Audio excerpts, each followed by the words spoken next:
Everybody, welcome to Everyone Has a Story. It's been a while since I did this, but I had to do it for this man right here. He's the one that helped me out with my basketball youth training, and it was just a quick conversation, and then we are where we are right now. So please let them know who you are, man. My name is Kyle. I'm the Recreational Ministries Director here at Lebanon Baptist Church. I run our upward sports programs for our youth, as well as some adult sports as well. So we're going to get right into it. Tell the people something that they would be surprised about when it comes to you.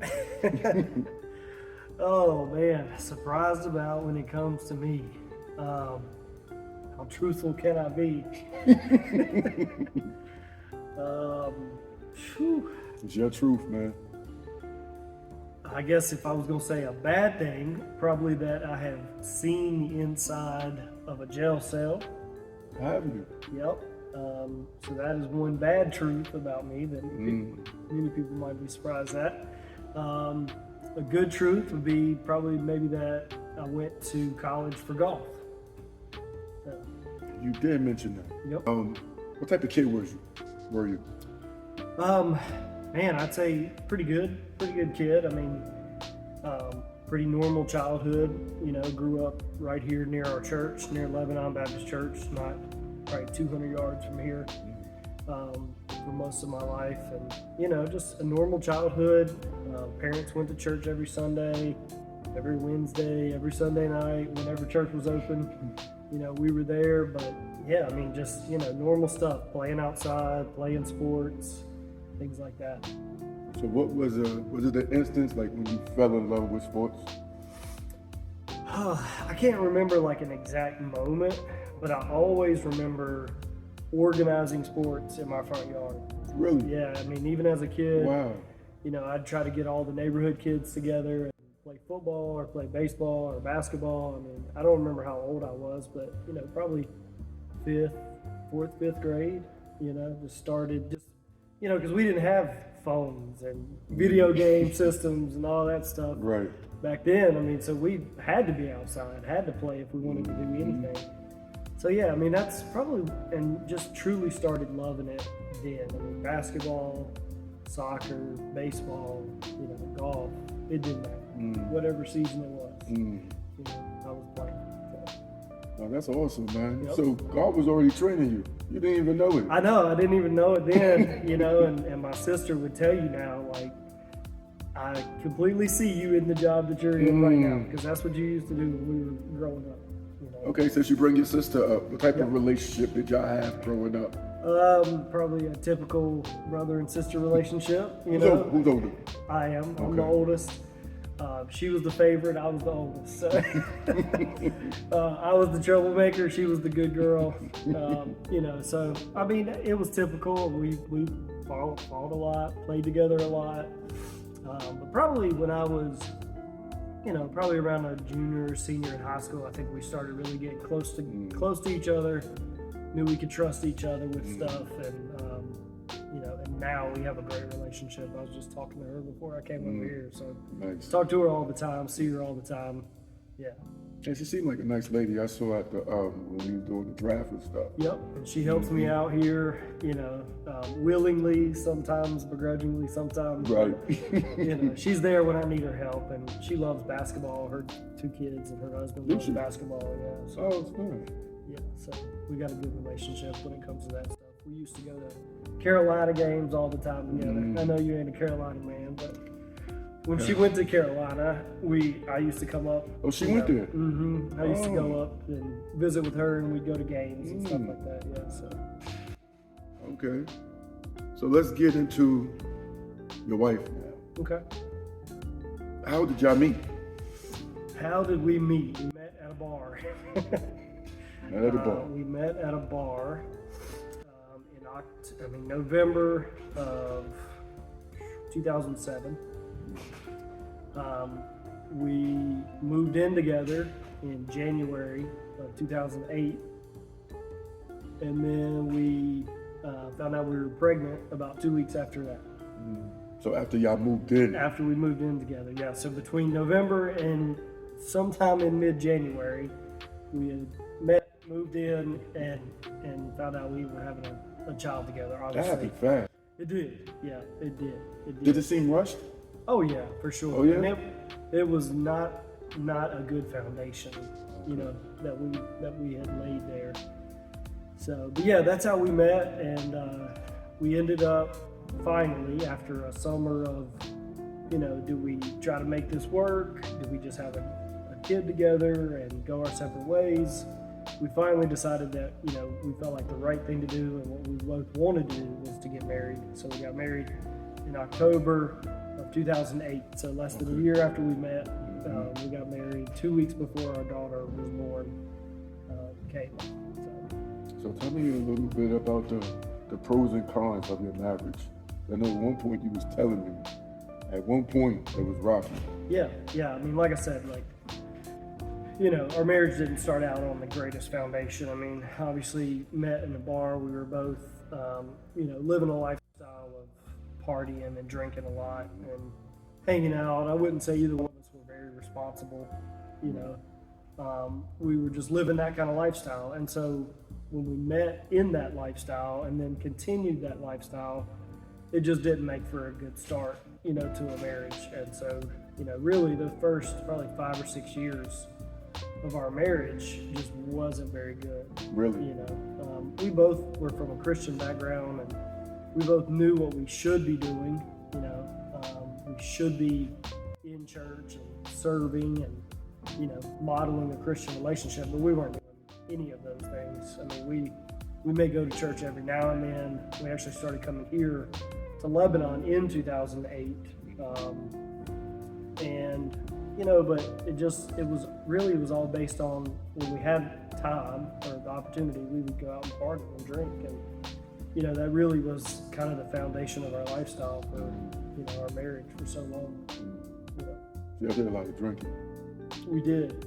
Yeah, we did a lot of drinking, especially partying early on in our relationship, and it just led to a lot of bad things. You know, I was during that time I was working as a restaurant manager, and you know, and that just led to more of that drinking, partying lifestyle. I mean, because we would work until 1 or 2, and then we'd drink until 3 or 4, and you know, so I wouldn't be home.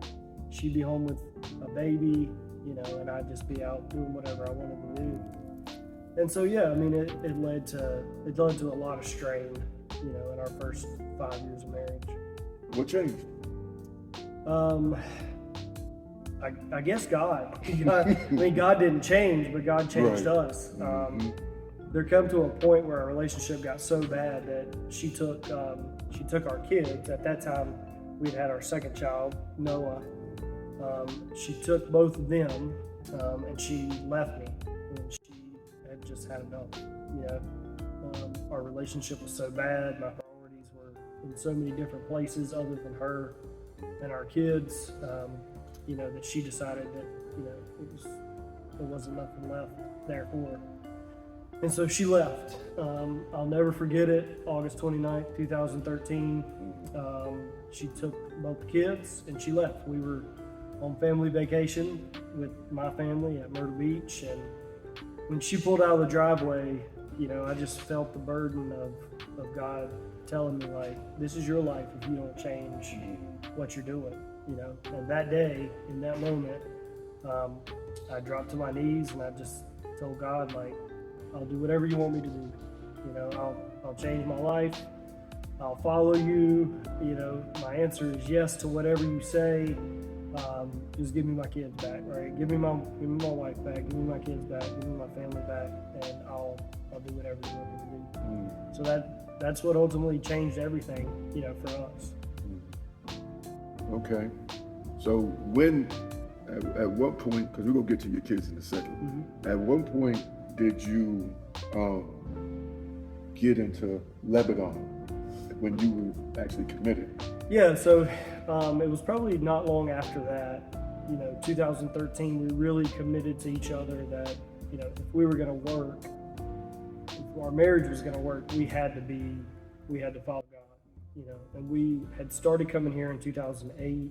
But like I said, I mean, we came when we felt like it, when it was convenient, when there was something big going on, but we weren't committed to coming to church and following God. But at that point we did. And so not long after that, we really started coming here, and investing our time here. My daughter got involved in Upward, oddly enough, and that was kind of our way, to meet other people and to serve, and really started to feel like a part of God's family, when we did that. So not long after 2013 was when we really started coming here, as actual members. I think we joined not too long after that, became members, started serving, and getting more involved. Okay. So how did you come? When did you get the title that you have now? So I just got hired full time in April of 2021, so 2022. It'll be a year this April that I've been here full time. I started taking over the Upward program 3 years ago. This is my 4th season of basketball. So 3 years ago, I started taking over as director of Upward. At that time, it was just basketball. So I took over as far as being the director and leading the youth sports program, doing our men's basketball league during the summer, probably about 3 years ago. So how did that collaboration come with Lebanon and Upward? With Lebanon and Upward, Lebanon's been doing Upward here for 14 years. This is our 14th season of basketball, 14 years of doing Upward sports. So when we built this facility, which you guys saw on the tour, if you haven't seen the tour, go check it out. Check the tour out. But we built it in 2008 and started basketball pretty much as soon as it was built. And, so they have been doing that. We had a guy here, great man, great leader, spiritual leader, who ran the program for 10 years. And, just got burnt out. I mean, he wasn't a full-time staff member. He worked another job and then did this as a volunteer. And so when he burned out, it's kind of like, well, who's going to keep it going? Because it was such a good outreach for us and ministry we could offer for our kids at Lebanon, but also in the community. And like you kind of mentioned, me going back to even my early days when I was organizing stuff in the front yard, it was kind of just my dream to run a sports program. One of my bachelor's degrees is in sports administration, so it's just I knew I wanted to be involved in sports somehow. I didn't know how God was going to work it out to where it was going to be sports and ministry, at the same time. Right. So, yeah, that's kind of a little background about Upward and how Lebanon got involved in it and how it's grown. Okay, I want to touch on Upward a little bit. Okay. The criteria is real unique. It is. Tell the people a little bit about the criteria. Well, so Upward is a Christian-based sports program. It's about sports. Upward loves sports, but it's really a way for churches to use sports to share the gospel of Christ with their community. So it's more about. We always say it's more than just basketball. Right. Like that's our hashtag Right. that we use on social media for our seasons because we love basketball. We want our kids to play basketball. We want it to be competitive and fun and all those things, but it's more than just that, right? It's about sharing the gospel through devotions at practice. It's about sharing the gospel to parents and their families on game day. So that's a big part of what Upward does. But it's also too it doesn't matter if it's your first year playing basketball or you've been playing basketball for 5 years. The goal is for everybody to play the same amount, everybody to have an equal opportunity. I'm not going to guard you because, you're a good basketball player. I'm not a good basketball player. I'm going to guard somebody who's on my level. Right. Height-wise, skill-wise. And so it really tries to match kids up in a way that they can be successful even if they've never played. But learn the game of basketball through steps throughout the season. Get to play a competitive game. Fun game day atmosphere. I can't wait for you to see our game day I want you to touch on that. because I don't want to give all our secrets away. Right. We set up. We have a tunnel that the kids run out of. You know, music is bumping in here, lights, and you know, just I mean, it's just fun. You know, and the kids love it. I mean, because you always envision as a little kid growing up, like getting your name called out, running out on the floor. For us, you know, it's that old Chicago Bulls music. You know, like. Definitely. And the announcer, you know, your name, all that's like, it's just such a good atmosphere. And so, yeah, it's a lot of fun. We try to create the whole experience and not just show up and play a game and go home. Right. You know, so. I thought something was real interesting. I never did it before. Tell the people about the draft. Okay. Yeah, so in our older age groups, we want it to be more competitive as they get older. You know, our kindergarten level, you know, is introductory. Try to make the teams as even as possible. But ultimately, most of them haven't ever played before. Right. But as they get older, you know, and we want to encourage competition, but we also want to encourage equality as much as possible. So we bring all the kids in each age group. So, you know, like Russell's coaching in the 4th and 5th grade division.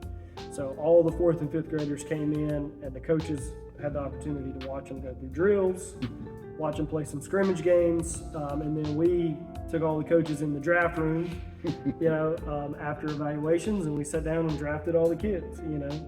Kind of did it like a fantasy football draft, but, you know. I thought that's pretty cool, because I never did it before, but I actually really enjoyed it, though. Yeah, not a lot of sports organizations do it that way, you know, as far as rec organizations. Right. A lot of them, you know, they'll just kind of put you on a team as you come in, and however it falls is how it falls. Right, you know?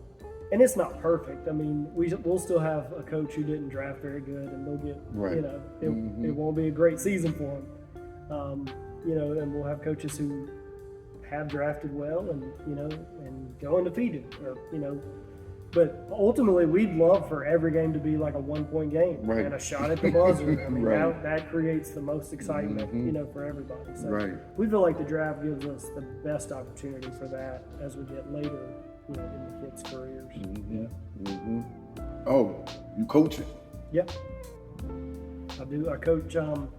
I coach my youngest son in the 2nd and 3rd grade boys division, and then I coach my oldest daughter in our middle school girls division. Yeah, so it's a big difference in coaching boys and girls. Yes. And in coaching that big of a wide of a age range.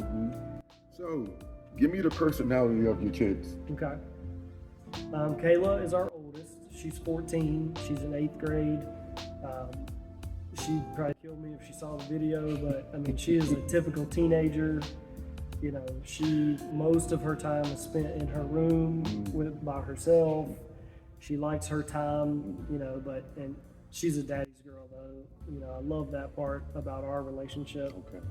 You know, to see her smile and to get a hug, and you know, a part of me really hates seeing her grow up, because I just want her to be that, you know, 7-8-year-old girl who daddy is her whole world, right? But you know, another part of me is excited to see her grow up and see what kind of woman she becomes, and you know, what kind of person she is, and what she gonna do in life, you know, things like that. Interesting story, real quick, and if you need to edit it out, for time's sake, you can. Go ahead. So, in 2021, I was coaching her in basketball. She was in 6th grade at that time, going into 7th, and no, she was in 7th going into. She was in the middle of her 7th grade year, and she was complaining about back pain during basketball practice, you know. And I thought, I mean, as a dad, and I hate to even admit it now, but I was like, you just don't want to play basketball. You don't want to go to school.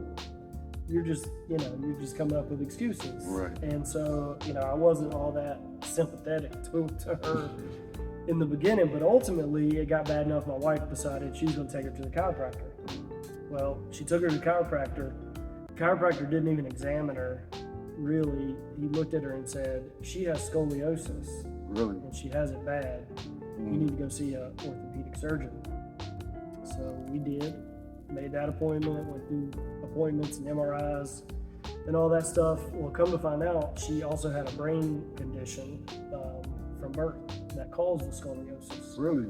and had a cyst in her spinal column.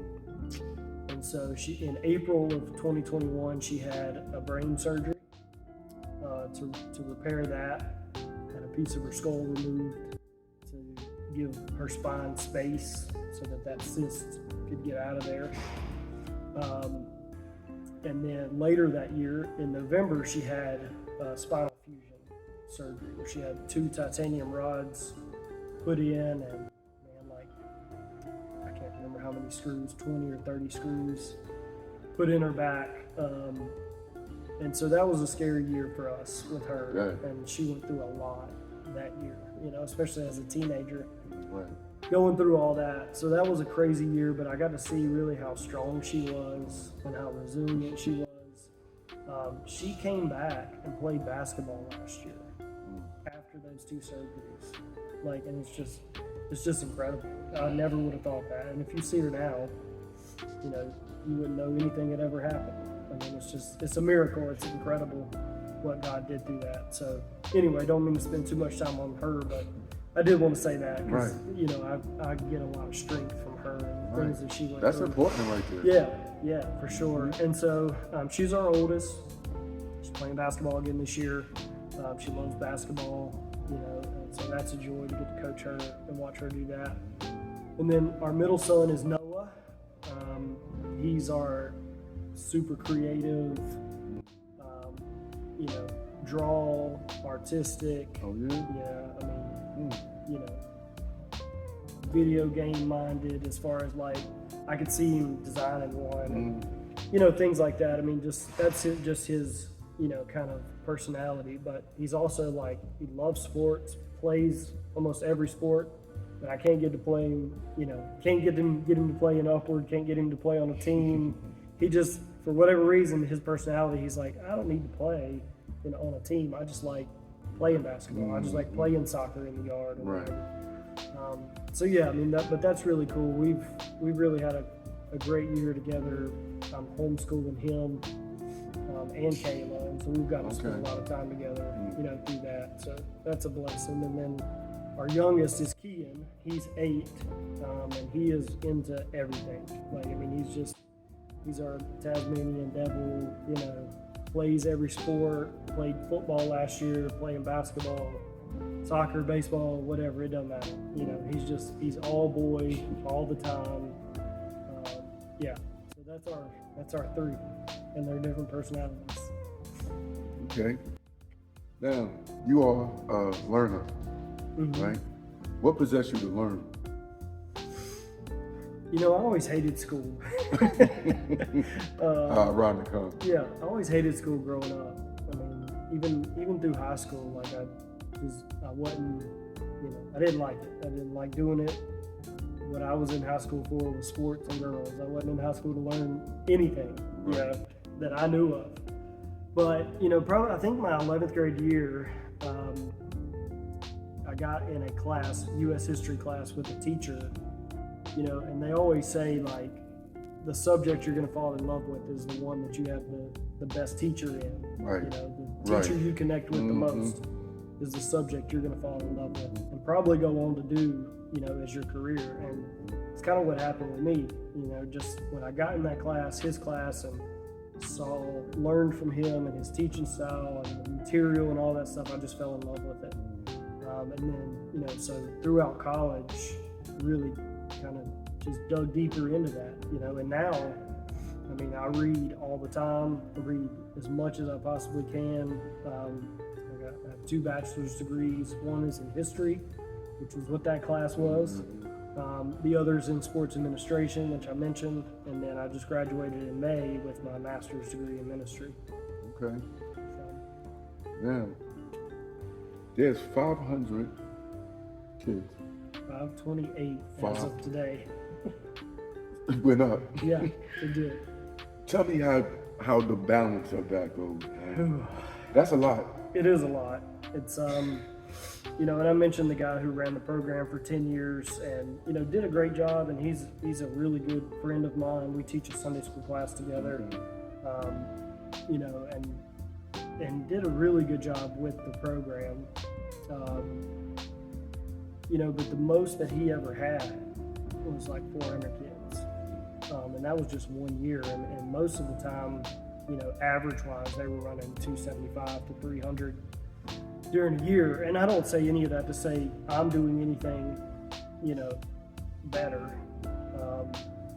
I think God has blessed us, for being faithful to Him, our church, and our program. And that's why we're seeing so many kids, come through. But yeah, it's a lot. I mean, 528 kids, there's 50 basketball teams, there's 9 cheerleading teams on top of that, so. I didn't know. Yeah, we have cheer teams too. I did not know that. Yeah. And so, so I manage all of that, and it's a lot, when you talk about the drafts, you talk about putting each of those 50 teams together, making sure kids can practice on the night you assign them to, and putting game schedules together for them, ordering uniforms for all of them, making practice schedules for 50 teams. We can't do it all here in Lebanon as much as I'd like to. We have teams at 2 other facilities practicing, but. That's excellent, man. Like I said, man, I've been a fan. Thank you. I'm looking forward to what we go work on. Yep. It's already pretty much in the works. God already anointed it. Yep. What would you tell your younger self when you was out there drinking? Oh man, I would probably just tell my younger self that it's not worth it. It's not worth the time that you spend doing it. It's not worth the money that you spend doing it. About to say that. It's not worth the risk that you take, in putting yourself at risk, but putting other people at risk. Because I was never a taxi rider or an Uber taker. You drove. I drove. I mean, same here. And only truly by God's grace did I never do anything that caused harm to somebody else, and I am so thankful for that. And I think that did partly kind of hit me finally. It's like, man, what would you do if you killed somebody? Drove with your kids in the car, so things like that really started to get to me. I think God was working on my heart, during that time. But yeah, it's not worth the toll it takes on your relationships. It's just not worth it at all. I've been sober this past year. This past August was my 5-year anniversary of being sober. Haven't had a drop of alcohol since then. Drugs, nothing. And it's just been it's been amazing. I don't miss it at all. There's nothing about it that I miss. Right. And I was so worried to quit because I'm like, man, I'm just gonna miss it too much. It's gonna be too hard. I don't miss it at all. And maybe it's God who just completely took it away. I don't know, but I'm thankful, that He did, so I don't have that temptation to deal with now. All right. So this is what I want you to do. I want you to sell Lebanon, and I want you to sell yourself to end this.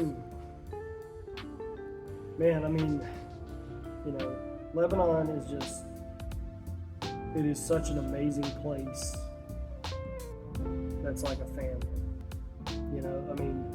When you come in here, and I pray that you see it, and I pray that all our players see it, and their families see it. When they come in here for an Upward game day, our volunteers are going to bend over backwards for them, to love them, love our community, and really just make them feel welcome. And it's not about increasing the membership of Lebanon. Right. We do this program for our community. 50% of the kids who are in this program don't go to church regularly or don't have a church.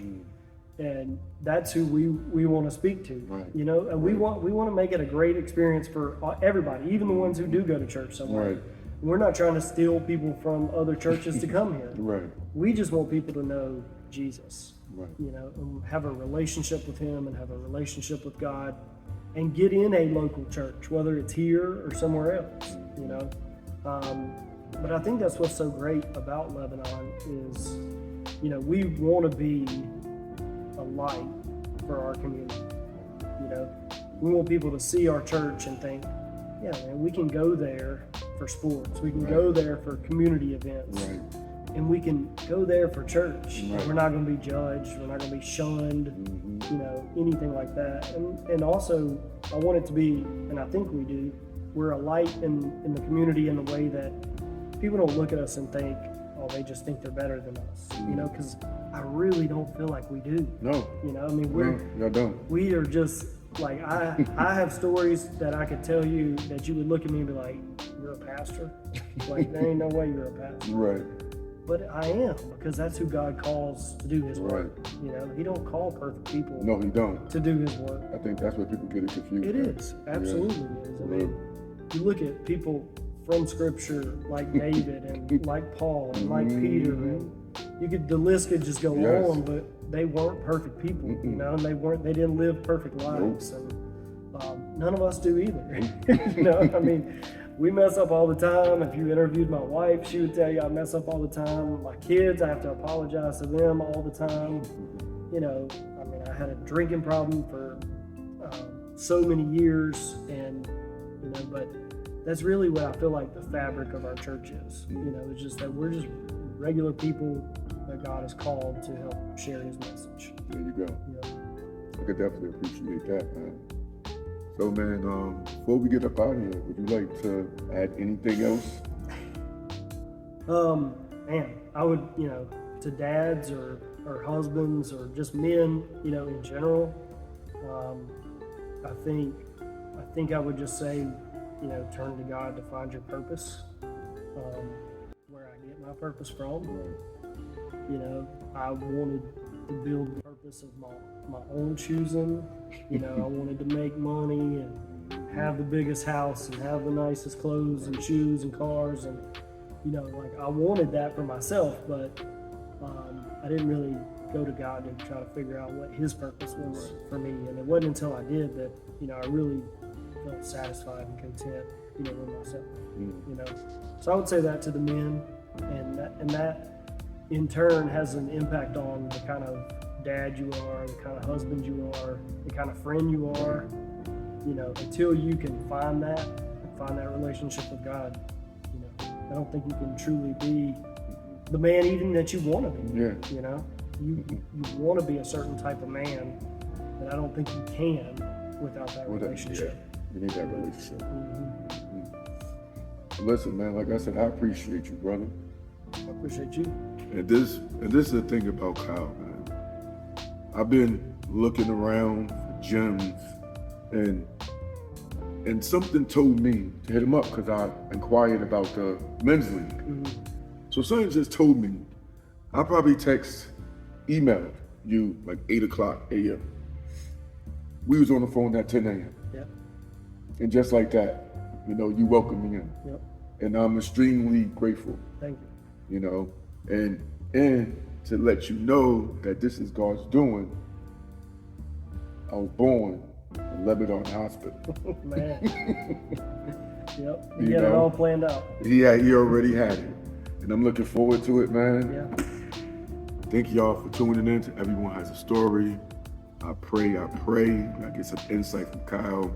Real great dude. God-led, family-led, and humble, man. Thank you. A real humble guy. I try. All right? Everybody be blessed. And if you didn't check the tour, go ahead and check the YouTube channel for the tour.